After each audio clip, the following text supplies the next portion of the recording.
آپ کا بھی یہ خیال ہے یہ کیسز کمزور ہیں, اڑ جائیں گے, اور جس طرح ریلیف ملتا دکھائی دے رہا ہے پی ٹی آئی کو آہستہ آہستہ, یہ ریلیف کا سلسلہ آگے جاری رہے گا؟ دیکھیں کیسز میں سمجھتا ہوں کہ 2-3 ایسے کیسز تھے جو عمران خان صاحب کے خلاف سیریس ان نیچر تھے,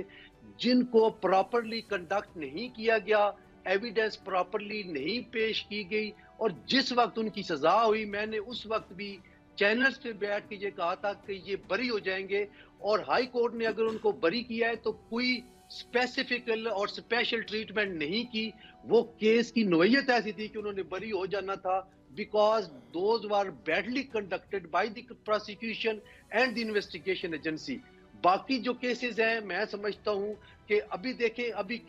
جس تسلسل سے ابھی ایک 190 ملین پاؤنڈ والا کیس چل رہا ہے, مجھے لگ رہا ہے کہ اس میں کچھ سبسٹینس ہے, کیونکہ اس کی ایویڈنس بڑے پراپر طریقے سے ریکارڈ کی جا رہی ہے اور سفیشینٹ ٹائم دیا جا رہا ہے ڈیفینس کو بھی. سبسکرائب کریں اور بیل دبائیں تاکہ کوئی خبر رہ نہ جائے.